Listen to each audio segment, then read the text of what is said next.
those who survived terror. Let's tell you their stories. Those who lost their loved ones to Pakistan-backed terror and how they live with what's left behind. Take a look.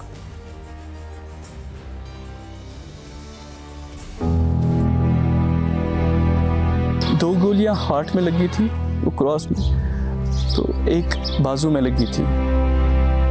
एक यहाँ से मारा, इधर से निकल गया, दूसरा ये सीने में मारा, तो वहीं गिर गया, मर गया वहीं, उसको छोड़कर वो उधर से भाग गए। सर काटा गया था और हाथ भी बंधे हुए थे, मुंह में रुमाल थी, उल्टा गड्ढे में फेंक दिया था, ऐसी लाश मिली थी। मुझे जिंदगी भर रहेगा कि मैं कुछ नहीं कर पाया। अब तो रोने के सिवा कुछ नहीं रहा।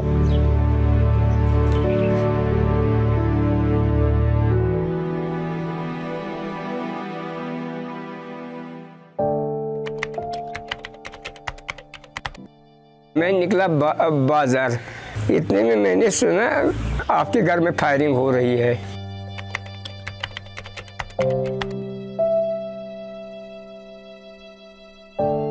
वो दिन जिंदगी का सबसे बुरा दिन था। वही सरपंच था, यहाँ लोगों की खिदमत करता था। कोई बंदा आ गया उसको बिजली के खंभा मांगने, एक तो दिया था पहले। इतने में ही जब वो नीचे आया, उसने कहा भाई को मेरा जूता कहाँ है? उसने कहा उस साइड में है। एक ही जूता लगाने को दिया है, इसी में उसने फायर खोल दी। मैं दूसरे यहाँ पे मकान में था, तकरीबन यही 100 फुट की दूरी पे 3 गोलियों की आवाज़ सुनी। मुझे लगा ये पटाखे हैं। तो उसके बाद मुझे दूसरे भाई की उसके मुझे चीख सुनी जी। मैंने लगा शायद उसको किसी के साथ कुछ झगड़ा हुआ बाहर, तो मैं दौड़ते दौड़ते आ गया। मेरी मिसेस थी, वो जब चिल्लाने लगी, मैंने देखा पीछे तो मेरा भाई वहाँ पे पड़ा हुआ था।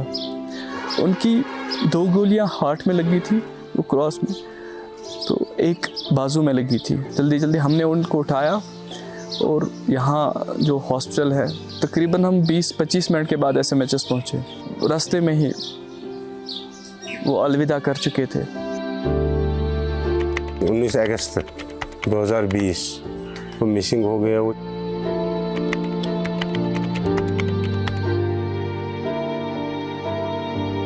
शाम तान वुचान, ये 2 बजे बग दुह 2 बजे गो फोन बंद, शाम तान वुचान, पगह तह वुचान, कलगह तह वुचान। पत् दुत मे अने लॉकटे बटी नेटस 3 दुह, तोर दुतस तमो वापस, दोपस अस हसा मोर सह मोर सह दिमो न लाश अच्छ कोरोना। फिर 8 दिन के बाद हमें लाश मिली है। उसके साथ बहुत बड़ी सलूक हुआ था। जूते लगाए हुए थे, मुंह के बल उसको लिटाया गया था, उसको इधर से काटा गया था, सर काटा गया था और हाथ भी बंधे हुए थे, मुंह में रुमाल थी, उल्टा गड्ढे में फेंक दिया था, ऐसी लाश मिली थी। फिर हमने 8 दिन के बाद उसको वापस लाया घर। 9 दिन में, 9वें दिन फिर हमने दफन किया उसको। 9 दह गो 9 रोज हस्पताल मजे चढ़म तमिस पलो, कमल वलित सूझम योर, पलो लगे तपरी तम दित हम खून जम तक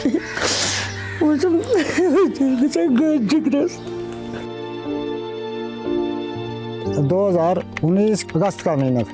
भेड़ बकरी सुबह ले जाते थे, शाम को चरा रहे घर पर ले आते थे।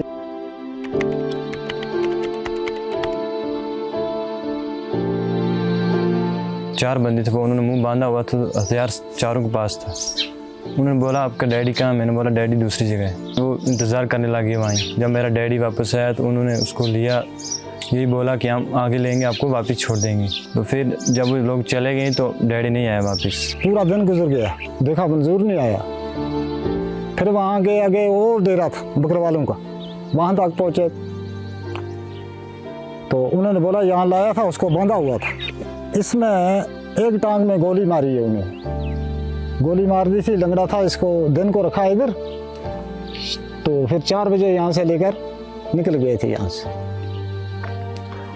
थोड़ा ऊपर गए एक मैदान था, थोड़ा उस मैदान में एक बड़ी पहाड़ी थी ना, उसके पीछे उसको और 2 फायर मारे उसको। एक यहाँ से मारा, इधर से निकल गया, दूसरा ये सीने में मारा। तो वहीं गिर गया, मर गया वहीं, उसको छोड़कर वो उधर से भाग गए। कश्मीर में मतलब नज़रिया ये है कि गद्दार माना जाता है कि इसे इलेक्शंस में क्यों पार्टिसिपेट किया। आप यहाँ सारे गाँव में देखो, फैसिलिटी 2 चश्मे बनाए थे, सड़कों की कितनी फैसिलिटी आ गई, लाइटों की फैसिलिटी आ गई, खंभों की कितने ट्रांसफर लगाए उसने। गवर्नमेंट से भीख मांगा लोगों के लिए, अपने लिए कुछ नहीं रखा। देखना आपको मार के क्या वो अपने मकसद में कामयाब हो जाएगी? नहीं, कभी नहीं, कभी नहीं, ऐसा नहीं। हमारा इस्लाम हमें सिखाता है हमें नरमी दिखाना है, इस्लाम दिखाना है, इस्लाम कितना सच्चा है, इस्लाम कितना पीसफुल है। हमें सर झुका के चलना है, दिखाना है हम मुसलमान हैं। ये बंदूक उठाने से थोड़ी ही मुसलमान हो जाता है आदमी, किसी को मारने से, चाहे वो हिंदू हो, मुस्लिम हो, सिख हो, ईसाई। इससे जहाद, इसकी जहाद नहीं है। जहाद है किसी गरीब को मदद करना, किसी बीवा औरत के सर पे हाथ रखना, किसी विधवा बहन को हेल्प करना, किसी गरीब की मदद करना।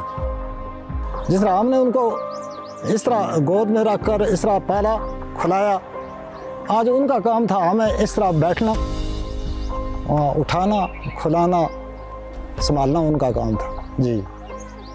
तो बदनसीब हम ही थे, हमारे से पहले वही चले गए। मुझे ज़िंदगी भर रहेगा कि मैंने कुछ नहीं कर पाया।